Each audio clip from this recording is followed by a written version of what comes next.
हाँ देखिए प्यारे बच्चों, अपना 10th क्लास में एक चैप्टर है इलेक्ट्रिसिटी और उसके अंदर एक टॉपिक आता है रेजिस्टिविटी।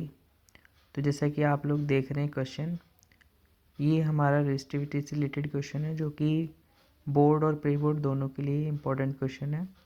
अभी कुछ बच्चे मेरे से ऑनलाइन क्वेश्चन पूछ रहे थे तो मैंने सोचा क्यों ना इसका सोल्यूशन करके मैं एक छोटा सा वीडियो क्लिप आपको भेज देता हूँ। तो जैसे क्वेश्चन पढ़ें तो लिखा है the ratio of radii of two wire of same length and same material is 2:3। यहाँ पे जो हमें रेशियो दिया है वो हमें रेशियो दिया है इसकी रेडियस का।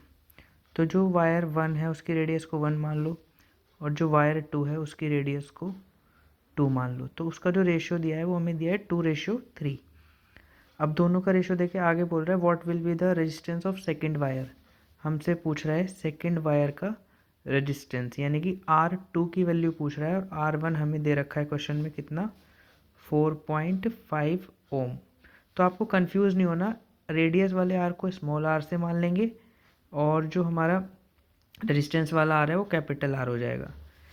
तो अब हम यहाँ पे एक फार्मूला होता है हमारा रेजिस्टेंस निकालने का, वो होता है रो एल अपॉन में ए।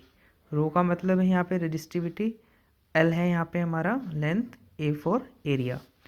तो हम क्या करेंगे, यहाँ पे रेजिस्टेंस दो मतलब दो रेजिस्टेंस है, दो वायर है, तो इसे R1 मान लेंगे और इसके अपॉन में लिख लेंगे R2, क्योंकि हमें रेशियो दे रखा है तो हम रेशियो से ही कैलकुलेट करेंगे इसको। तो R2 की जगह फिर हम लिखेंगे रो एल अपॉन ए। अब 1 के लिए सबको 1 मान लो, L1 A1, 2 के लिए रो 2 L2 A2। बट क्वेश्चन में हमें दे रखा है सेम लेंथ और सेम मटेरियल।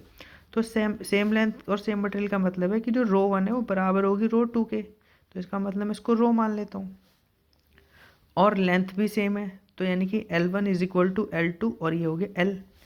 तो अब हम यहाँ पे लिख सकते हैं R1 upon R2 is equal to, सबको जो सेम है उसको एज इट इज़ लिख दो, लेकिन एरिया सेम नहीं है तो एरिया को हम 1/2 ही करेंगे, तो ये हो जाएगा LA/2।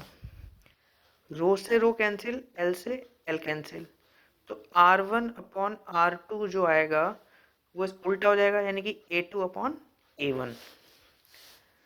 अब यहाँ पर हम देखेंगे कि A2 हमें नहीं दिया, हमें इतना पता है कि जो एरिया होता है वो होता है पाई are square.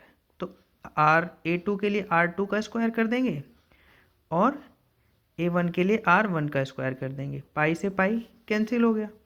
R1 upon R2 is equal to R2 का स्क्वायर, यानी कि R2 हमारा हो जाएगा 3 क्योंकि रेशियो दिया है, तो 3 का स्क्वायर अपॉन R1 है 2 तो 2 का स्क्वायर, तो ये हो जाएगा 9/4।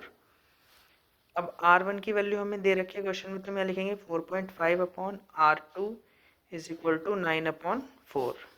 या तो हम डायरेक्ट काट देंगे, 4.5 1 जब 1 और 2 जब पे कट जाएगा, और इसे काटेंगे तो ये हो जाएगा 1/2 और क्रॉस मल्टीप्लाई करके तो R2 जो होगा हमारा कितना आ जाएगा, 2 ओम। और ये जो क्वेश्चन है ये काफ़ी अच्छा क्वेश्चन है, आप लोग इसको कर लेंगे।